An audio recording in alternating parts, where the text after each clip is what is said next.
അരക്കടക്കൊക്കെ ശേഷം വേറൊരു ഐറ്റം ആയിട്ട് ഞാൻ വന്നിട്ടുണ്ട്. കല്ലുമ്മക്കായ ബിരിയാണി ഉണ്ടാക്കിയാലോ?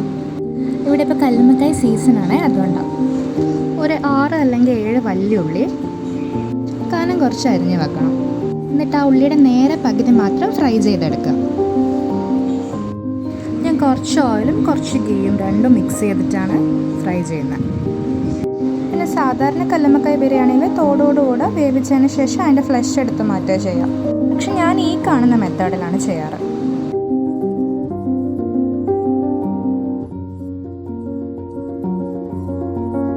പിന്നെ നമുക്ക് വല്ലുള്ളി വറുത്തതുപോലെ കാഷ്യൂസും വറുത്തേക്കാം.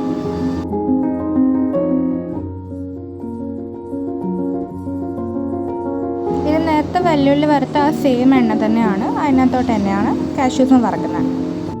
പിന്നെ ഈ സമയം തന്നെ നിങ്ങൾ കുറച്ച് വെള്ളം ചൂടാക്കാൻ വേണ്ടി വെക്കണം കേട്ടോ. നമുക്ക് റൈസ് കുക്ക് ചെയ്യാനുള്ള ചൂടുവെള്ളം. കാഷ്യൂസ് ഫ്രൈ ചെയ്യുമ്പോൾ കരിഞ്ഞു പോകാതിരിക്കാൻ ശ്രദ്ധിക്കണേ.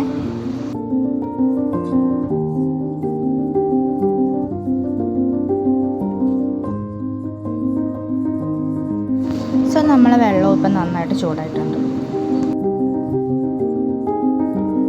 ഇനി നമുക്ക് കല്ലുമ്മക്കായ പൊരിക്കേണ്ട പരിപാടി നോക്കാം.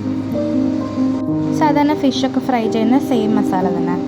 1/2 സ്പൂൺ മഞ്ഞൾപ്പൊടി, 1 സ്പൂൺ മുളക് പൊടി, ബാക്കി 2 സ്പൂൺ കാശ്മീരി മുളക് പൊടി ഉപയോഗിച്ചാൽ മതി. പിന്നെ 1-2 സ്പൂണ് ജിഞ്ചർ ഗാർലിക് പേസ്റ്റും കൂടെ ഇടണം. ആവശ്യത്തിന് ഉപ്പും കൂടെ. ഇനി ഇതൊക്കെ നന്നായിട്ട് മിക്സ് നല്ലോണം മിക്സ് ചെയ്യണം.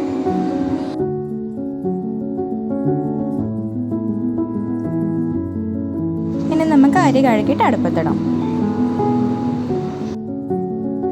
ഇതാണ് ഈ വീട്ടിലെ പുരാതനമായ ബിരിയാണി പാത്രം. ഇത് എത്ര വർഷമായി ഉപയോഗിക്കുന്നത് നമുക്ക് തന്നെ ഒരു പിടിയില്ല. പകുതി ഓയിലും പകുതി നെയ്യുമാണ് ഞാൻ ചേർക്കുന്നത്. ഒരു വലിയ സ്പൂൺ നെയ്യ് ചേർത്തിട്ടുണ്ട്. ഞാൻ ആദ്യം കഴുകിയ അരിയാണ് ചേർത്ത് പോയത്. പക്ഷേ ആക്ച്വലി നമ്മൾ സ്പൈസസ് ഇട്ടതിന് ശേഷമാണ് അരി ഇടേണ്ടത്. ഒരു 2-3 ഏലക്ക, 2-3 ഗ്രാമ്പു, പിന്നെ പട്ട, ഒരു 2 പീസ് അല്ല 1 പീസ് പട്ട ഇട്ട് കൊടുക്കണം കേട്ടോ. അതിന് ശേഷം അരി ഇടാവുള്ളൂ. അരി ഇട്ടതിന് ശേഷം ആവശ്യത്തിന് ഉപ്പ് കൂടെ ഇട്ടിട്ട് അരി നല്ലപോലെ വറുത്തെടുക്കണം. അരി ഒരു മൂത്ത് വരുന്ന പോലെ ഒരു ചെറിയൊരു ബ്രൗൺ കളർ ആവുന്നത് വരെ വറുത്തെടുക്കും. പിന്നെ ഞാനൊരു വലിയ ക്യാരറ്റിൻ്റെ പകുതി നീളത്തിൽ അരിഞ്ഞിടുന്നുണ്ട്.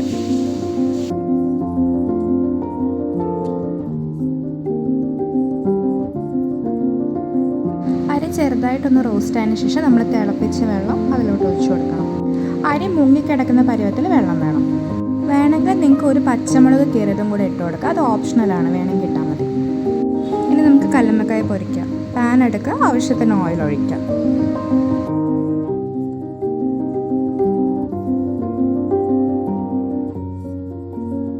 ഇനി നമുക്ക് ഫ്രൈ ചെയ്യാനുള്ള ഓരോ കല്ലുമ്മക്കായായിട്ട് ഇട്ട് കൊടുക്കാം.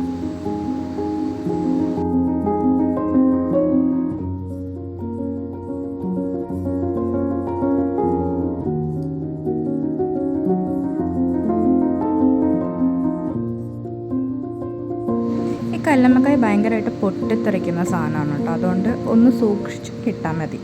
അകലം പാലിച്ചൊക്കെ ഇട്ടാൽ മതി.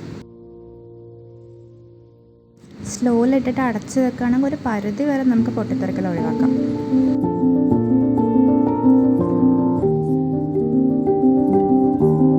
ഇടയ്ക്ക് നമ്മൾ റൈസിനെ ഒന്ന് നോക്കുകയാണെങ്കിൽ അടി പിടിക്കാതിരിക്കുക. റൈസ് നല്ലപോലെ ആയിട്ടുണ്ട്, നല്ലപോലെ കുക്കായിട്ടുണ്ട്. ഇനി നമുക്ക് 1 സ്പൂൺ ഗീ റൈസിൻ്റെ മേലെ ഇട്ട് കൊടുക്കാം.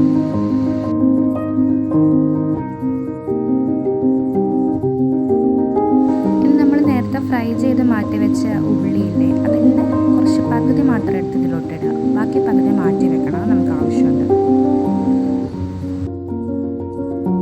അതിൻ്റെ കൂടെ തന്നെ ഫ്രൈ ചെയ്ത കാഷ്യൂസും കൂടെ ഇടണം.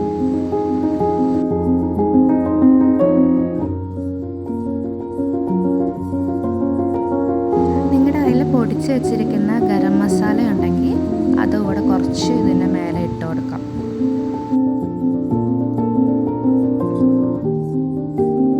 ഇനി നമുക്ക് നമ്മുടെ കല്ലുമ്മക്കായ എന്തായി നോക്കാം. കല്ലുമ്മക്കായ നന്നായിട്ട് ഫ്രൈ ആയിട്ടുണ്ട്.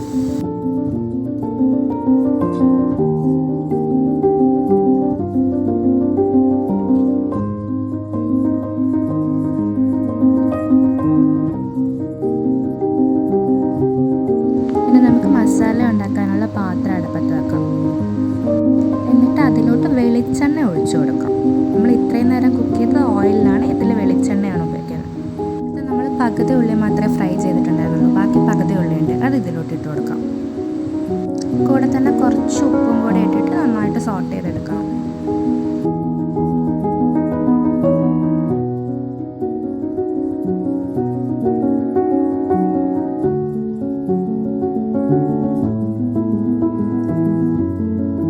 ഇനി നമ്മളൊരു 10 വെളുത്തുള്ളിയും പിന്നെ ഒരു 5-6 പച്ചമുളകും പിന്നെ ഒരു ചെറിയ കഷ്ണം ഇഞ്ചിയും കൂടെ നന്നായിട്ടൊന്ന് ക്രഷ് ചെയ്തിട്ട് ഇതിലോട്ട് ഇട്ട് കൊടുക്കണം. ഞാനൊരു 2 സ്പൂൺസ് ഇടുന്നുണ്ട്.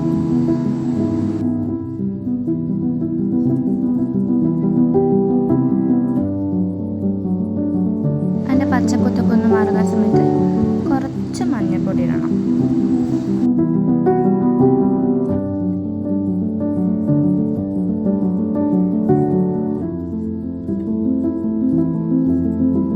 ഉള്ളി നന്നായിട്ട് വഴന്നു വന്നതിന് ശേഷം ഒരു 2 സ്പൂണ് മല്ലിപ്പൊടിയും കൂടെ ഇടണം.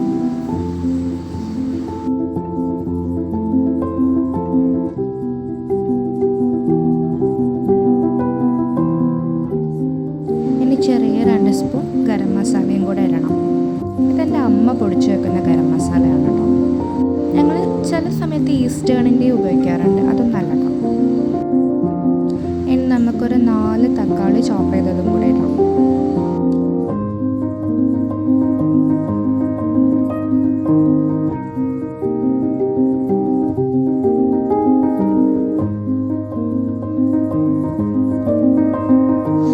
തക്കാളി നന്നായിട്ട് വാടി വന്നു കഴിഞ്ഞാൽ ഉപ്പ് നോക്കിയിട്ട് ഉപ്പ് കുറവാണെങ്കിൽ ഇട്ട് കൊടുക്കണം.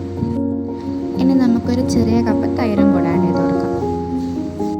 ഇത് അധികം പുളിയില്ലാത്ത തൈരാണ്, അതുകൊണ്ടാണ് ഞാൻ 1 കപ്പ് ആഡ് ചെയ്യുന്നത്. പുളി നോക്കിയിട്ട് 1/2 കപ്പ് ആഡ് ചെയ്താലും മതി, കാരണം നമ്മൾ തക്കാളി ആഡ് ചെയ്തിട്ടുണ്ടല്ലോ.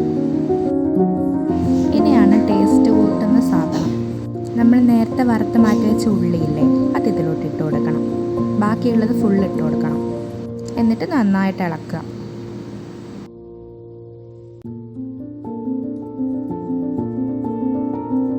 സൈഡായിട്ട് ഞാനിവിടുന്ന് കുറച്ച് പപ്പടം വറുക്കാൻ പോവാണേ. നിങ്ങൾ ഇങ്ങനത്തെ പപ്പടം കണ്ടിട്ടുണ്ടോ? ഇതൊരു ഭയങ്കര സൈസാണ് കേട്ടോ. ഇതാണ് ഗുരുവായൂർ പപ്പടം. ശരിക്കും ഒരു ചപ്പാത്തിയുടെ ഒക്കെ വലുപ്പമുണ്ട്. പിന്നെ ഞാൻ ഇവിടുന്ന് വീഡിയോ എടുത്തപ്പോൾ 2 കാക്ക വന്നിട്ട് ഇങ്ങനെ സൗണ്ട് ഉണ്ടാക്കുന്നുണ്ടായിരുന്നു. അപ്പം ഞാൻ അതിൻ്റെ വീഡിയോ എടുത്തതാണ്.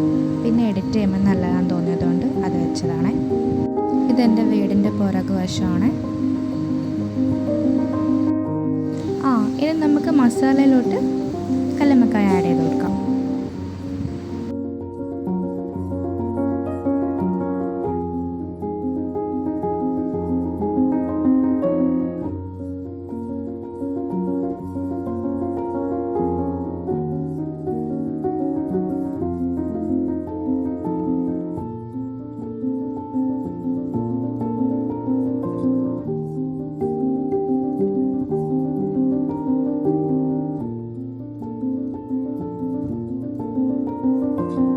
ലാസ്റ്റായിട്ട് കുറച്ച് മല്ലിയിലയും കൂടെ ആഡ് ചെയ്ത് കൊടുക്കാം. ഇവിടെ എല്ലാവർക്കും മല്ലിയില ഭയങ്കര ഇഷ്ടമാണ്, അതുകൊണ്ട് ഞാൻ കുറച്ചധികം ഇടുന്നുണ്ട്.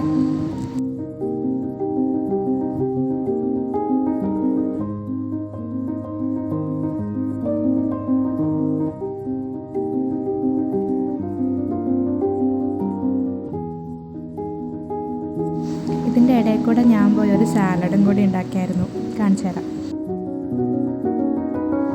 ഇതാണ് കേട്ടോ നമ്മുടെ ബിരിയാണി.